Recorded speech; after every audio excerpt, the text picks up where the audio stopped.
আকৌ এবাৰ উন্মোচিত হ'ল ৰাজ্যৰ শিক্ষা খণ্ডৰ উত্তেজনক ছবি। শৈক্ষিক ক্ষেত্ৰত দেশৰ ভিতৰতে তালিকাৰ নিম্ন স্থানত অসম। স্কুল ড্ৰপ আউটৰ ক্ষেত্ৰতো দেশৰ ভিতৰতে শীৰ্ষত অসম।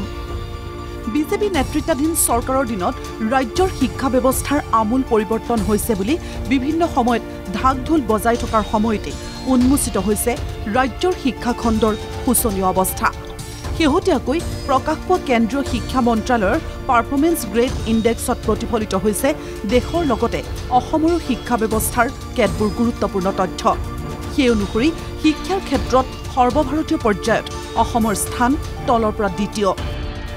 আনহাতে UDISC+এ প্ৰকাশ কৰা 2021-22 আৰু 2022-23 বৰ্ষৰ প্ৰতিবেদন অনুযায়ী 8 বয়সত বিদ্যালয় এৰা অৰ্থাৎ স্কুল ড্ৰপ আউটৰ ক্ষেত্ৰতো শীৰ্ষস্থানত অসম।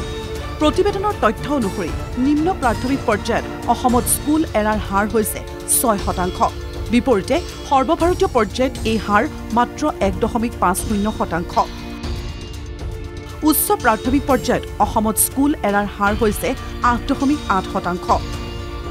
বিপৰীতে সৰ্বভাৰতীয় পৰ্যায়ত এই হাৰ মাত্ৰ 3%। মাধ্যমিক পৰ্যায়ত অসমত স্কুল এৰাৰ হাৰ হৈছে 20.3%। বিপৰীতে সৰ্বভাৰতীয় পৰ্যায়ত এই হাৰ হৈছে 12.6%। প্ৰতিবেদনত উন্মোচিত অসমৰ শিক্ষা ব্যৱস্থাৰ পুতৌজনক ছবিখন স্বাভাৱিকতেই উদ্বেগজনক। বিষয়টোক লৈ শনিবাৰে সংবাদমেল আয়োজন কৰি বিজেপি চৰকাৰক ক্ষুৰধাৰ সমালোচনা কৰে কংগ্ৰেছৰ জ্যেষ্ঠ নেতা ৰিপুণ বৰাই। এখন দেশৰ এখন সমাজৰ মূল মেৰুদণ্ডটো হৈছে শিক্ষা ব্যৱস্থা। শিক্ষা ব্যৱস্থাটোৱে যদি একেবাৰে বিধ্বস্ত, তে অসমৰ বাকী উন্নয়নৰ 5খন ৰাজ্যৰটো এখন বাদ দিয়ক, অসমৰ উন্নয়নৰ কথা একো চিন্তাই কৰিব নোৱাৰে। আৰু এইবাৰ যিটো পাৰফৰ্মেন্স গ্ৰেড ইণ্ডেক্স তেওঁলোকে উলিয়ালে 24-25, আপোনালোকে আচৰিত হ'ব, আমি সকলো আচৰিত হৈছোঁ যে 28খন ৰাজ্য আৰু 8খন ইউনিয়ন টেৰিটৰীৰ ভিতৰত অসমৰ স্থান একেবাৰে তলৰ পৰা 2 নম্বৰত অৰ্থাৎ 34। গতিকে আজি এই অৱস্থাটো আটাইতকৈ লজ্জাজনক আৰু আটাইতকৈ হতাশজনক অৱস্থা অসমৰ। কেৱল এয়াই নহয়, বিগত 10 বছৰত অসমত মেট্ৰিক হায়াৰ ছেকেণ্ডেৰী পৰীক্ষাত 7 বাৰকৈ প্ৰশ্নকাকত ফাদিল হোৱা শিক্ষকৰ চাকৰি নিয়মীয়াকৰণ প্ৰসংগতো সৰব হ'ল ৰিপুণ বৰা। এই চৰকাৰখন শিক্ষা ব্যৱস্থা কেনেকৈ বিধ্বস্ত হৈছে? কুৱেশ্যন পেপাৰ 10টা বছৰত 7 বাৰ কুৱেশ্যন পেপাৰ লিক হৈছে।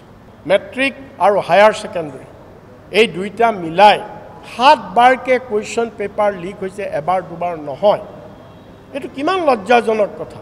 এবাৰ লিক হোৱাৰ পিছত গভৰ্ণমেণ্টে কিয় তাৰ ৰেক্টিফাইড মিজাৰ লোৱা নাইকিয়া? ইয়াৰ পিছত আপোনালোকে চাওক যে যিমানবিলাক টেট টিচাৰ আছে, আজি বহু টেট টিচাৰ কিছুমানক ৰেগুলাৰাইজ কৰিলে আৰু বহু টেট টিচাৰক এতিয়ালৈকে ৰেগুলাৰাইজ কৰা নাইকিয়া।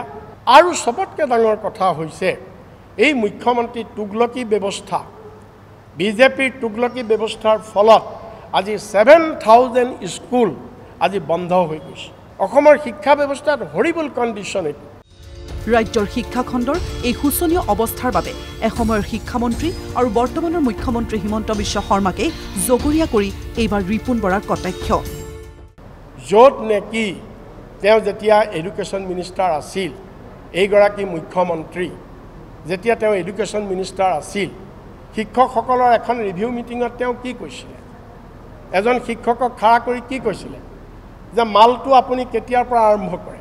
এজন মন্ত্ৰীৰ মুখত এনেকুৱা আনকালচাৰ্ড ঘৃণনীয় কথা এজন মন্ত্ৰীৰ মুখত, তেনেকুৱা নেতাৰ নেতৃত্বত আমি শিক্ষা বিভাগ কেনেকৈ আমি আগবঢ়াব পাৰিম? বিধ্বস্ত নহয় কি হ'ব? বিধ্বস্ত হ'বই। ভিডিঅ' জাৰ্নেলিষ্ট বঞ্চিত দাসৰ সহযোগত দীপাংকৰ কলিতাৰ ৰিপৰ্ট NKTV+।